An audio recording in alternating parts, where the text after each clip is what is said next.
Hello everyone, welcome to our channel mind boosting competition.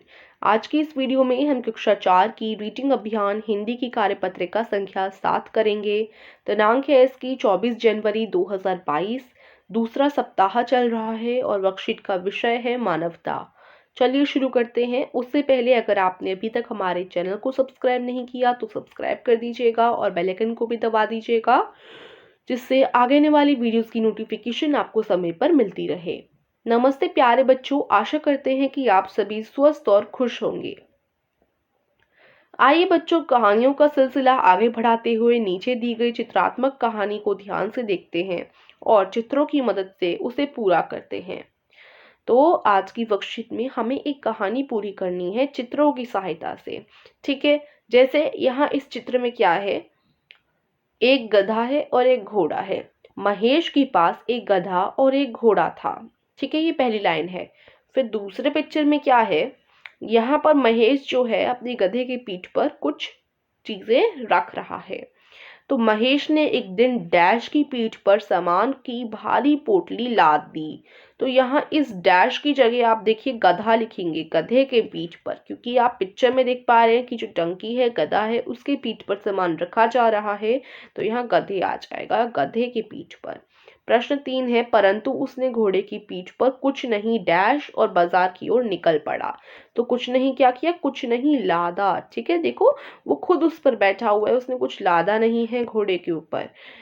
तो इधर आएगा, परंतु उसने घोड़े की पीठ पर कुछ नहीं लादा, इधर आप लादा लिखेंगे, और बाजार की ओर निकल पड़ा। ठीक है, फिर आगे देखिए यहाँ क्या हो रहा है।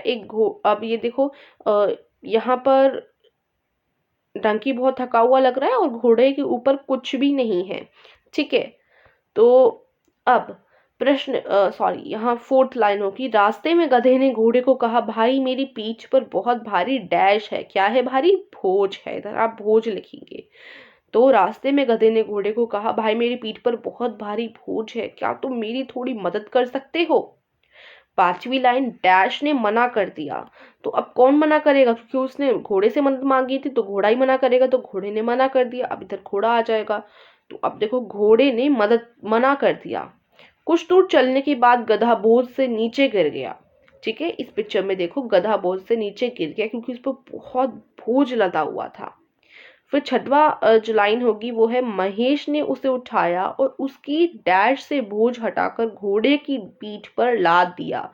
तो उसकी पीठ, इधर आ जाएगा पीठ, उसकी पीठ से बोझ हटाकर घोड़े की पीठ पर लाद दिया। तो ये 6वीं लाइन है। अब घोड़ा पछताने लगा और उसने सोचा कि काश मैं पहले ही गधे की बात मानकर आधा बोझ ले लेता, तो मुझे पूरा बोझ लादकर बाजार तक नहीं जाना पड़ता। ठीक है, तो देखिए हमें हमेशा लोगों की मदद करनी चाहिए। ठीक है, और किसी को ज्यादा बोझ देते हैं तो वो बोझ के मारे गिर जाता है। तो हमेशा आधा आधा बोझ लेकर चलना चाहिए, किसी के ऊपर सारा बोझ नहीं डालना चाहिए। ठीक है, तो ये इस कहानी की शिक्षाएं थी और ये छोटी सी कहानी थी जिसे हमने पूरा किया। और देखिए माइंड बूस्टिंग कंपटीशन चैनल पर स्पोर्ट क्विज चल रहा है। अगर आप स्पोर्ट क्विज में हिस्सा लेना चाहते हैं तो डिस्क्रिप्शन में मैं लिंक दे दूंगी, आप वहां जाकर ले सकते हैं पार्टिसिपेट स्पोर्ट्स क्विज में। ठीक है, अब देखो ये कुछ प्रश्न हैं। तो बताओ बच्चों, कहानी कैसी लगी? आइए इस कहानी को शीर्षक देकर अपने शब्दों में लिखते हैं और परिवार के सभी सदस्यों को पढ़कर सुनाते हैं। तो ये पूरी कहानी हमें अपने शब्दों में लिखनी है और इस कहानी को शीर्षक भी देना है, इस कहानी को नाम भी देना है। तो ये जो पहला प्रश्न है इसका उत्तर अब हम लोग देख लेते हैं। ये देखिए, शीर्षक हम दे सकते हैं महेश और उसके जानवर। ठीक है, और कहानी हो सकती है महेश, देखो यहाँ अपने शब्दों में मैंने कहानी लिखी है। महेश एक दिन अपना सामान गधे पर और खुद घोड़े पर सवार होकर बाजार जा रहा था। ठीक है, कुछ दूर चलने के बाद गधा बोझ लेकर गिर गया। तब महेश को अपनी गलती का एहसास हुआ और उसने गधे का कुछ बोझ घोड़े के ऊपर रखा और खुद पैदल चलने लगा। तो शिक्षा, हमें जानवरों पर दया करनी चाहिए। तो ये क्या है, ये हमारी शिक्षा है। ठीक है, और ये हमारी कहानी है और ये हमारा कहानी का शीर्षक रहेगा। तो इस तरीके से कहानियां पूरी कर सकते हैं अपने शब्दों में। उसके बाद नेक्स्ट प्रश्न में क्या पूछा गया है, जानवर हमारा बोझ ढोते हैं और रोज की दिनचर्या में हमारी मदद करते हैं। आइए बोझा ढोकर हमारी मदद करने वाले किन्हीं दो जानवरों के चित्र बनाइए और उनके बारे में दो पंक्तियां लिखिए।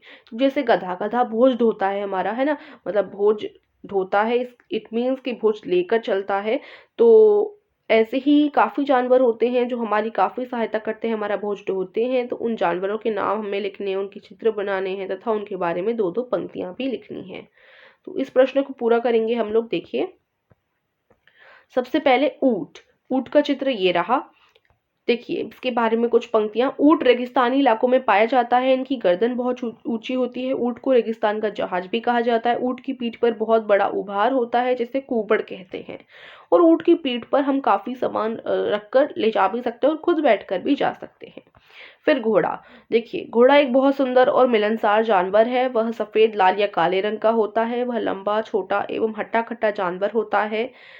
लंबा चौड़ा, ठीक है, यहाँ चौड़ा आएगा, ठीक है, या फिर आप ऐसा भी लिख सकते हैं, वह लंबा एवं हट्टा कट्टा जानवर होता है। वह चालाक एवं अपने मालिक के प्रति वफादार होता है। वह तेज भागता है। इसका ताकतवर शरीर और बालों से भरी पूंछ होती है। तो ये देखिए, ये दो जानवर मैंने यहाँ आपको लिखवाए हैं, उनके बारे में पंक्तियां भी लिखवाई हैं और उनके चित्र भी ड्रॉ करवाए हैं। तो आप इसको करेंगे अपनी कॉपी में। आप चाहें तो दो पंक्तियां लिख सकते हैं, जो बाकी की मैंने पंक्तियां लिखवाई हैं उन्हें छोड़ सकते हैं, ऊपर की दो लिख दीजिए इधर से। और घोड़े के बारे में भी आप ऊपर की दो पंक्तियां ही लिख सकते हैं, वो एनफ रहेंगी। ठीक है, तो आज की वर्कशीट यहीं कंप्लीट होती है। आशा करती हूँ आपको समझ आई होगी। तो इस वीडियो को लाइक कर दीजिएगा, चैनल को सब्सक्राइब कर दीजिएगा। मिलती हूँ आपको अगली वीडियो में, तब तक के लिए थैंक यू फॉर वॉचिंग।